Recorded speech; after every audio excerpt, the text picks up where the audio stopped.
The moment of revelation passed as quickly as it had come.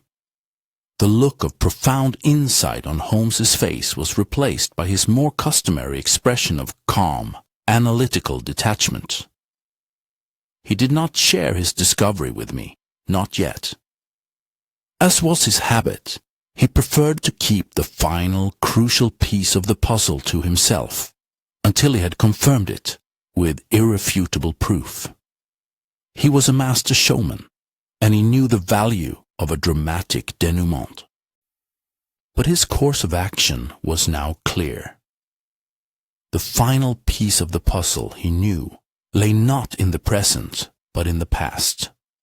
The murders of Alistair Finch and Lord Harrington were but the latest bloody chapter in a story that had begun generations ago. To understand the present, he must first excavate the past.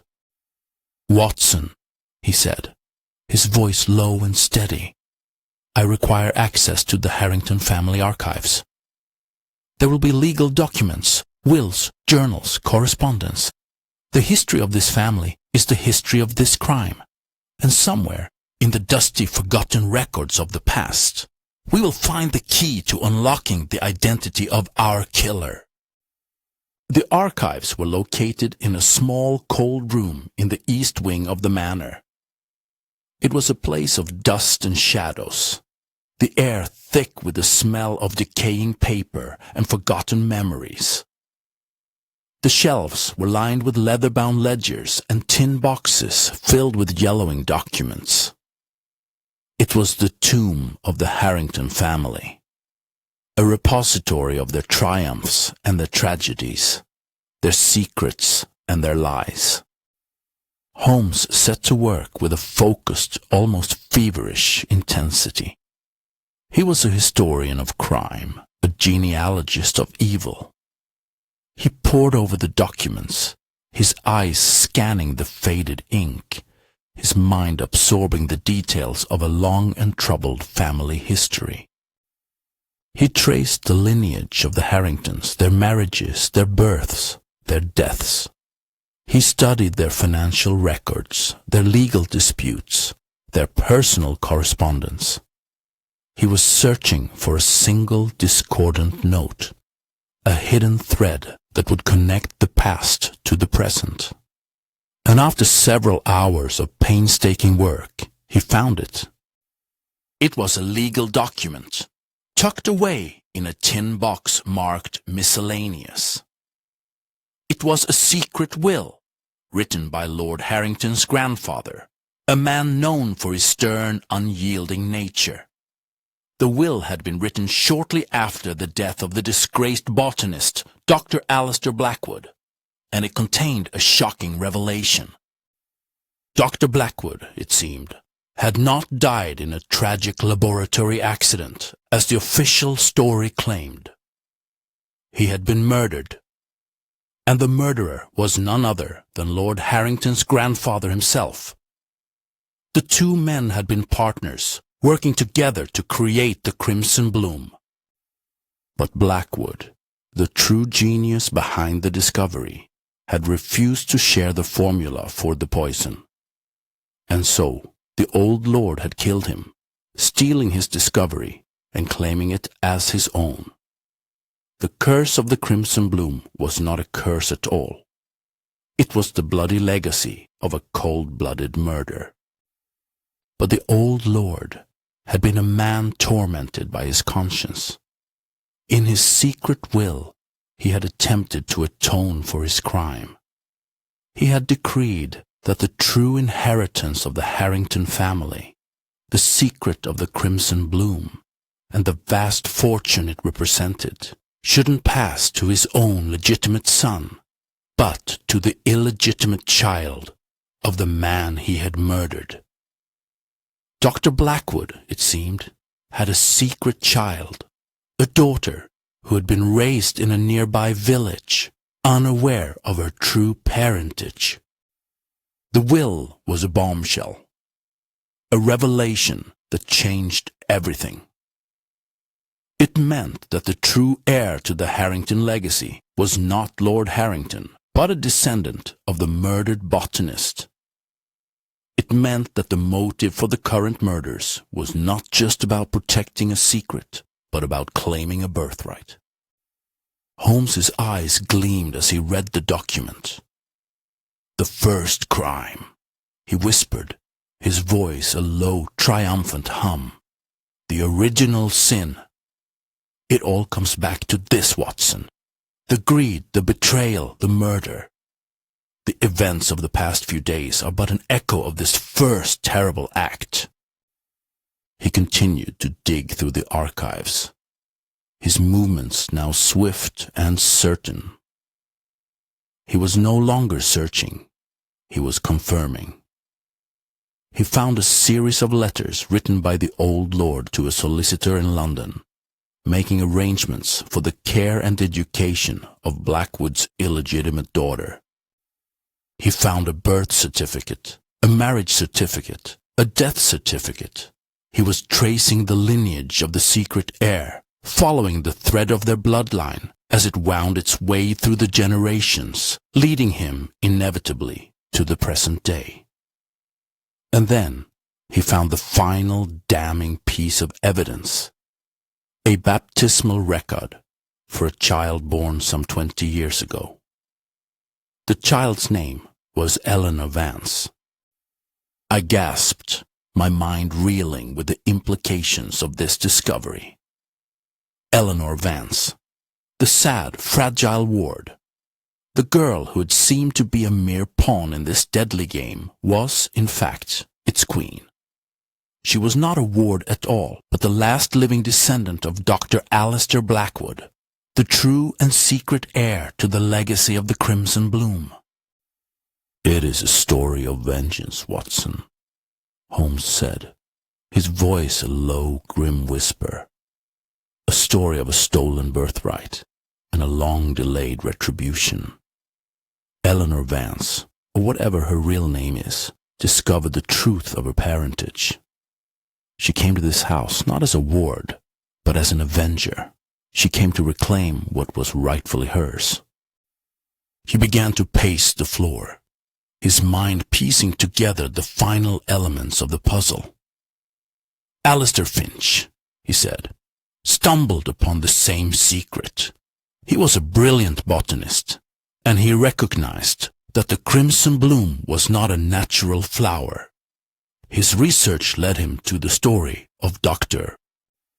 Blackwood, to the murder, to the secret will. He was going to expose the truth, and so he had to be silenced. Lord Harrington, I suspect, was killed for a similar reason. Perhaps he too had begun to suspect the truth, or perhaps his death was simply a necessary step in Eleanor's plan to claim her inheritance. The killer's motive was now laid bare, a complex and twisted mixture of greed and a perverted sense of justice. Eleanor Vance was not just a murderer, she was an avenger, a woman who believed she was merely taking what was rightfully hers and punishing the descendants of the man who had wronged her ancestor. Armed with this terrible knowledge, Holmes knew that he had to act.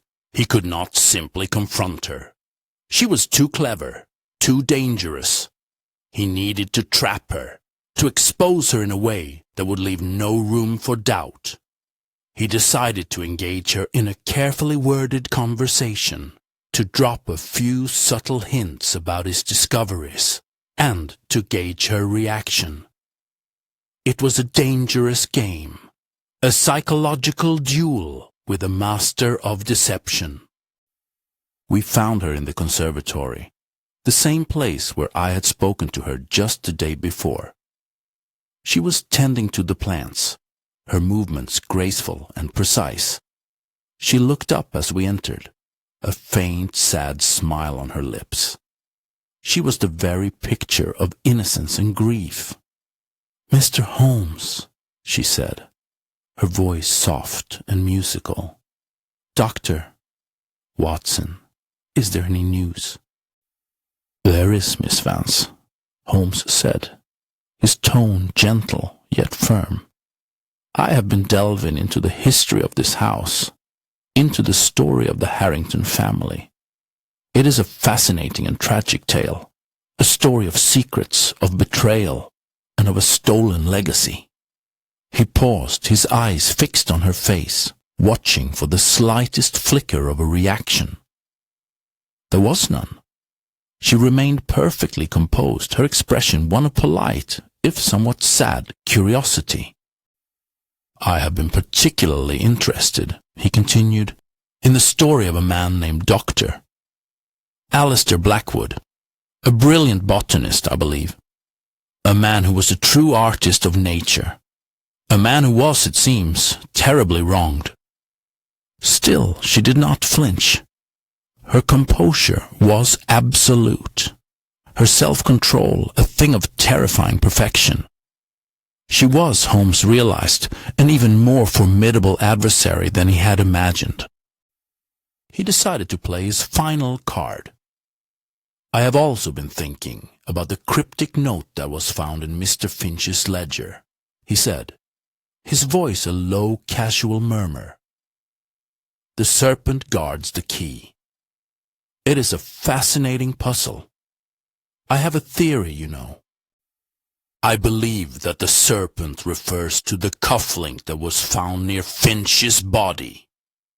The Ouroboros, the serpent, eating its own tail, and I believe that the key is not a literal key, but a clue, a piece of information that will unlock the final secret of this house. He watched her closely as he spoke these words, and this time he saw it. A tiny, almost imperceptible flicker in her eyes. A slight tensing of the muscles in her jaw. A momentary loss of that perfect, icy composure. It was a fleeting thing, a crack in the mask that was gone as quickly as it had appeared. But it was enough. He had hit a nerve. She recovered quickly, her sad, gentle smile returning to her lips. "You're a remarkable man, Mr. Holmes," she said, her voice a soft, admiring whisper. "I do hope you solve this terrible mystery soon. We're all so frightened." She was magnificent, a true artist of deception. But Holmes had seen what he needed to see.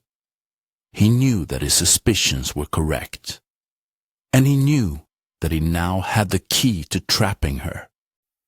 We left her in the conservatory, her hands once more tending to the wilting plants.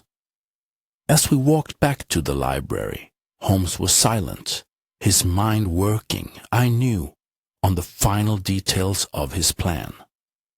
"Well, Watson," he said, as we entered the investigation room, "the time for observation is over.